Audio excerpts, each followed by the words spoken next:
Once upon a time, there was a woman who was faced with the horrors of being an adult. All she wanted to do was relive her childhood, so she began a quest to review nostalgic video games, movies, and TV shows to decide whether they have aged as well as she had. And so begins the next episode of Blinded by Nostalgia. Hi everyone, I'm Nina Kaskar, or Miss Scarlet in the Study, and welcome to another episode of Blinded by Nostalgia. So I was going through my games closet the other day and found this beauty, Barbie as Princess Bride. So it has probably been about 12-ish years since I've played this, so before I even tried to replay it, I wrote down a list of things that I solely remember based off of childhood memories. Number 1, this game is beautifully animated. Number 2, there is a music puzzle in this game that is way too hard for any child and it will probably take me over 30 minutes to solve. Number 3, all of the songs in this game should have been #1 hits, and I listened to them on repeat as a kid all the time. Number 4, you can play the game for hours because it is long and has lots of endless possibilities for planning a wedding. Number 5, this is my absolute favorite Barbie game of all time. After playing this game again, I realized that half of this list isn't actually true. So I'm gonna walk through my thoughts on Barbie as Princess Bride, and at the end of the episode, I'm going to decide whether I, along with all the other fans of this game, are blinded by nostalgia. We haven't time to waste. Let's get started. The game opens with this great storybook narration. It pulls you into this fantasy land and gets you excited for this magical game you're about to play, and I honestly was hooked until I heard that Prince Ken and Barbie live in a kingdom On the other side of the world's biggest rainbow. It did take me a second to just gather myself because this is totally something I would have bought into as a kid. I would have totally been like, oh yeah, the biggest rainbow in the world is somewhere in some unpronounceable country in Europe where all the princesses live, and Ken and Barbie just happen to have a kingdom there.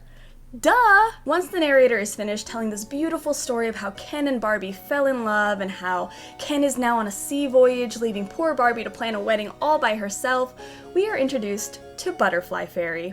I'm Butterfly Fairy. Welcome to Barbie as Princess Bride. I will say that Butterfly Fairy is just as cute as I remember her being. If I had to have a character guide me through a game and planning a wedding, I would definitely choose her. She's great at explaining the mechanics of the game, especially for their 6-year-old target audience, and she's actually genuinely helpful in planning a wedding, unlike some wedding planning sidekicks we know. So many best friends. If you choose them all, nobody would be hurt. My sister was mad at her friend for months because she asked her to be a bridesmaid and then decided she really wanted someone else. How the game works is you have a magic mirror with a bunch of jewels on it that correspond to different wedding planning minigames. You can play in the order of the story, or you can pick whichever minigame you like and play it in whichever order and as many times as you'd like. This is definitely something I liked as a kid, and even now. Sometimes I just want to play a certain puzzle or revisit a part of a game without having to do the whole storyline just to get there. So I always get excited when I see something like this, or like an arcade mode where you can pick what you want to do. So 10 points to Gryffindor for that feature. For the purposes of this replay and review, I did the story mode so that I could have a full experience on what it's truly like to be a princess bride. According to the game, the first step in planning a wedding is making the invitations. In this minigame, you have to match the envelope with the corresponding invitation so that the animal pictures go together. It's a simple memorization matching game, nothing too crazy. What I definitely don't remember is that Barbie is only inviting animals to her wedding because apparently she has no human friends? Oh my god, I grew up to be Barbie. And not in the way that I thought I was going to. Getting all of the invitations into their correct envelope leads us right into task number 2. Delivering said invitations. While I don't think this minigame is that thrilling, it was really cool to look at the background. The animation here is gorgeous. There's a lot of detail that went into the animation of the forest and all the animals that are in the background. So far, I can agree with at least one of my preconceived ideas of this game. It's dated for sure, but there's just something about it that's really charming. I would love to play a remastered or updated version of this game with the same art and animation style. On to our next, and in my opinion most important wedding task, baking the cake. I think in 98% of situations, food is the most important part, so I was so ready to bake this cake you have no idea. The recipe appears behind Barbie, and your task is to match the pictures with the ingredients and put them in the bowl in the correct order. So yeah, this was not as fun as I remember it being. It's just another matching pictures game like the last 2 tasks we just did. I assumed we were gonna get a puzzle or a math problem or anything, but it was just another matching game. The game does have a chance to redeem itself though, because the next 2 mini games involve decorating the cake. So first, Barbie and Butterfly Fairy go out to the garden to pick decorations to put onto the wedding cake. For the player, this just means clicking on all the highlighted objects until you run out of things to click on. That's it. We then go to the kitchen to actually put the decorations on the cake. This is the first minigame where the player actually gets to be creative and not do something like matching pictures or just clicking. You can fill up the cake with as many decorations as you'd like and just have fun with it. The only real issue I have with the cake section of this game is that it is considered 3 separate mini games or jewels on your mirror. So instead of one big cake jewel, you have a jewel for baking, one for collecting the decorations, and another one for actually decorating the cake. This part of the game just felt like it flew by and I didn't get to do a variety of things. Another thing that is actually counted as a mini-game jewel is my most favorite part of this game. You don't have to do anything but listen to Barbie sing what can only be described as the most perfectly composed Barbie princess fairy tale hybrid of a love song. Again, I have not played this game in well over a decade, but my body went into full performance mode the second I heard the first note of the song, and somewhere in the deep recesses of my brain came out every single lyric and the full melody.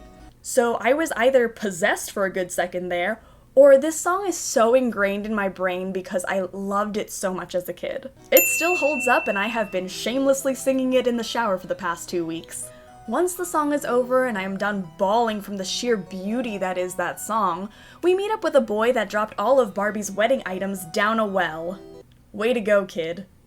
So it is now our job to fish everything out. The main puzzle here being to select the items in the correct order according to the list given to you. So again, more picture matching.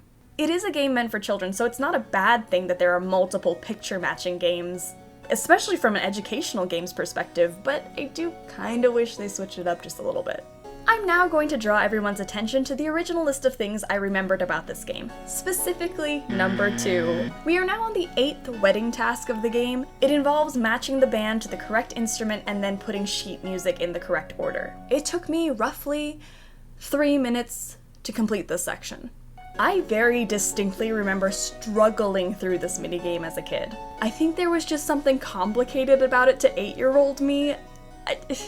I will say this is my favorite game of the whole playthrough because it is so fun and it's a great way to teach kids how different instruments sound and kind of the beginnings of music. It's not a simple picture matching game and it's actually kind of a little bit of a puzzle. I think the only part that bothered me about this section was that when you finish the puzzle, Barbie starts conducting the band way out of time. Like, what are you doing, girl? I'm not sure if they ran out of ideas for wedding planning games or not, but we have now reached my least favorite minigame. Here you have to guide Prince Ken back to safety, to the kingdom under the world's biggest rainbow. I don't have much to say about this other than it does not fit the vibe of the rest of the game, and I just don't like it. We are now reaching the end of the story. Barbie is standing by a wishing fountain, and because she's so damn impatient, she wants her wedding to happen right this second. So it is our job to throw coins into the wishing fountain to summon Prince Ken back from his sea voyage. He magically appears, and guess what? He proposes. He asks Barbie to marry him. After she has already done all the invitations, baked the cake, fished all her wedding items out of a well, sung a song about how much she loves Prince Ken, and gotten the band back together? And in the plot twist of the century, she says yes! Now for the final portion of the game. You get to design Barbie and her flower girl's dresses for the wedding. I don't know who this girl is, or why she's here, or what's happening, but they both look so stunning thanks to my fashion design skills, so I can overlook a possible kidnapping in this scenario. Once you're done, you get to design a wedding photo, which honestly is kind of confusing. We have Ken and Barbie, clearly both delusional, that one girl that may or may not have been kidnapped, and the servant boy who dropped all of the wedding items down a well earlier. And they all lived happily ever after. Reunited at last. Alright, it is decision time. Are we blinded by nostalgia?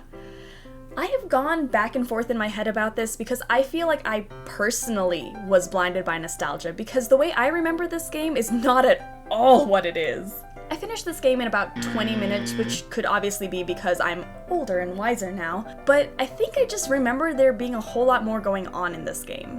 I had remembered it having actual thought-provoking puzzles when in fact it was a lot of picture matching. With that being said, it's not a bad game and I actually enjoyed it minus the few plot holes, you know? So I for sure was blinded by nostalgia, but if you liked the game, you might still be safe from some nostalgic blindness here because it still holds up as a children's game.